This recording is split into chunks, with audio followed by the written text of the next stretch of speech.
Let's talk to Lucy White, public policy specialist. I'm sorry, Lucy, to keep you waiting, but we had to play out that complete charade of nonsense from Keir Starmer, who continually tries to make out that he's a very important man, who is just basically a complete and utter plonker. Rodney!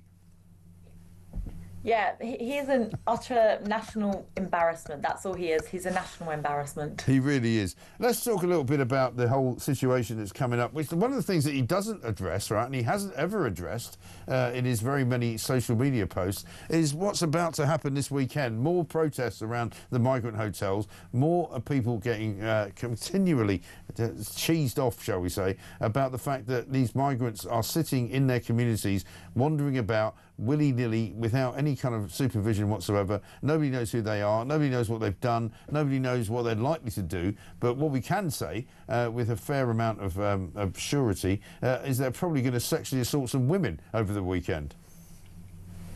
Yeah, there's one word for what's happening to our country, and that is suicide. This is all suicidal. The latest scandal is that following these protests where in Epping they managed to successfully close the Bell Hotel, the migrants have to leave by the 12th of September. And so that's put pressure on the government, apparently, to now look for, 5,000 homes for 20,000 migrants. But the issue with this is, again, as I say, this is all completely suicidal. And we don't have a housing crisis, we have a migrant crisis.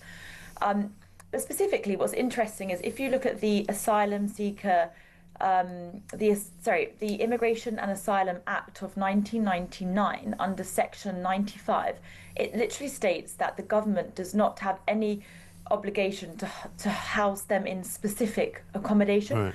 We can be housing them in tents. We don't have to put them into homes and communities. So if you were about to buy a house, you can now be competing against the government to buy that house, which is insane. Well, this is the problem, isn't it? Because we don't really know precisely where all these people are. I mean, somebody asked the question earlier. If 111,000 people have come into this country by hook or by crook, whether it's illegally by boats or by lorries or by whatever, but if they're seeking asylum and only 2,330 of them have been sent home, then that leaves a very large number of people who are still here, and we don't know why they're here, we don't know what they're doing here, we don't know who they are, we don't know where they are, but what we suspect is that they are literally ruining all sorts of different communities in this country. Oh, of course they're ruining communities in this country.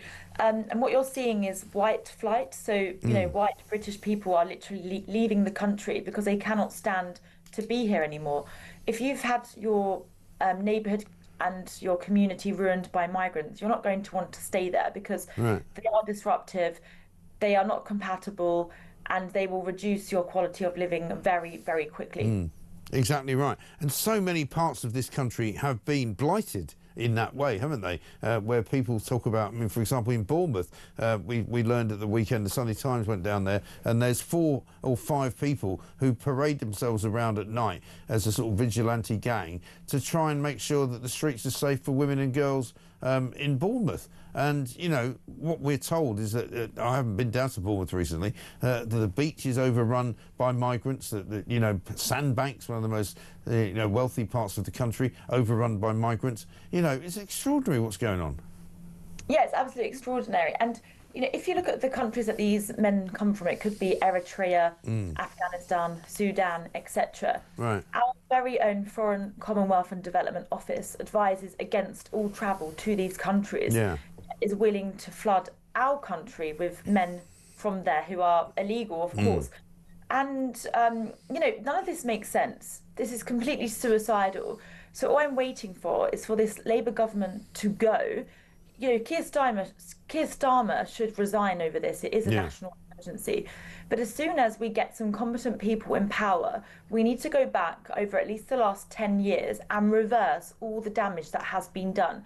All of the asylum seeker applications that have been granted, all of the visas that have falsely been given, the Boris wave, all of this needs to be reversed. And it can be reversed. You can't just say, oh, too much damage has been done, we need to get on with it. and accept it. No, we're not going to accept it. We're going to reverse it, and it's going to happen. Yeah. Well, let's have a look at a couple of clips that we've got here. First of all, this is a migrant who's in the Bell Hotel in Essex. Have a look at this. I would say, please give us a second chance.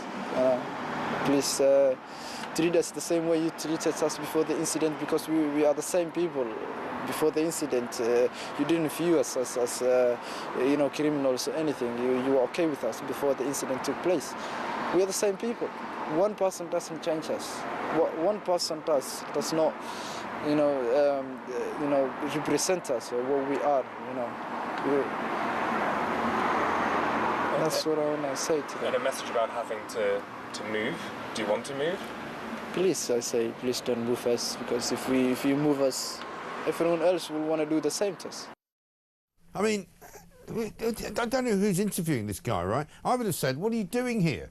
Not where would you like us to move you? Because I don't. This guy doesn't have any rights. A couple of messages coming in. One from Simon in Llandudno, who says, "Mike, good morning. You played a clip of the Somalian migrant saying you didn't view us as criminals before the incident in question. Yes, we did. It's called illegal migration. The clue is in the title. The world is driving me mad." One from Hoppy, Sean from Cheshire, in the Pyrenees, apparently yesterday. He says, that immigrant saying, please don't move us, we are not criminals. Every single one of them is a criminal because they broke into our country, and even if they were dragged here by the border force, so they're all criminals. And surely that should be the premise that we start from. Yeah, precisely. Well, there's a few takeaways here. And so number one, that interview was done by ITV, which is part of this mainstream media narrative that to push, exactly, the woke liberals. And secondly, he is from Somalia. Right. So the nearest safe country to him is probably Egypt or Uganda. Right. I don't want anybody from Somalia to come here. I'm sorry if that sounds racist. I don't give a crap, basically. I don't want them here. Why are they here? No, exactly. And as I say, if they're genuinely fleeing war or persecution, their nearest safe countries are Egypt and Uganda. So why on earth do they have to come all the way into Europe? And as we know, Mike, it's because we give them hotels, we give them £49 a week, we give them subsistence, we give them food. Yeah. And this Somalian man has absolutely no right to demand where he's housed. If anything, he should be in a tent at our shores and ready to be deported. He needs to be detained and deported. There's no way that he should be in our country ever.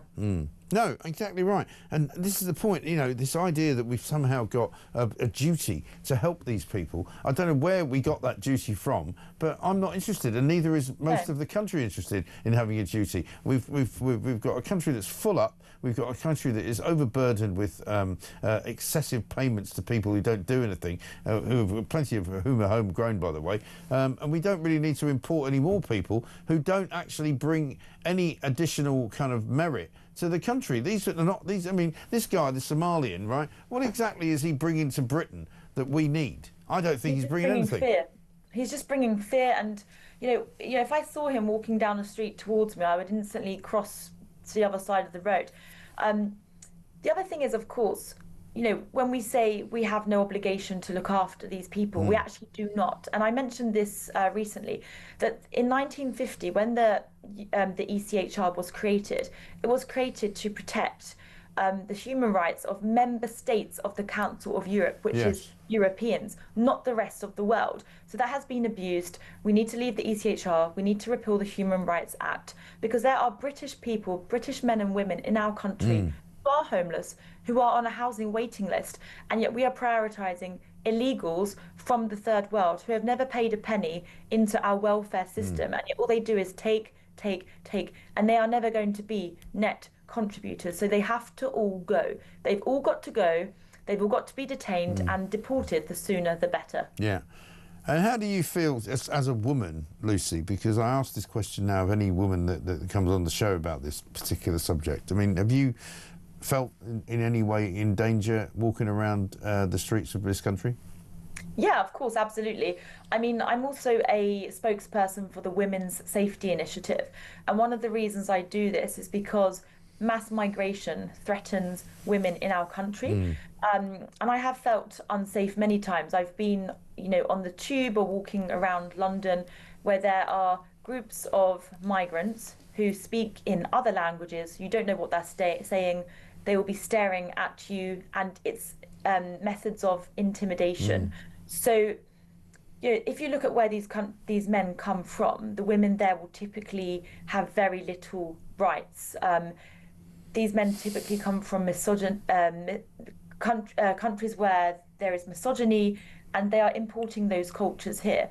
I mean, I've made this argument before, and if you look at Nigeria, for example, the states of northern Nigeria, which are the Islamic states, it's acceptable for men to have 2 or 3 wives, for example. So polygamy is normal in their culture, and then they come here and they have those attitudes of degrading women. And if you take Pakistan, for example, if a woman is even accused of adultery with 0 evidence, she can be stoned to death, and that is still happening today in 2025.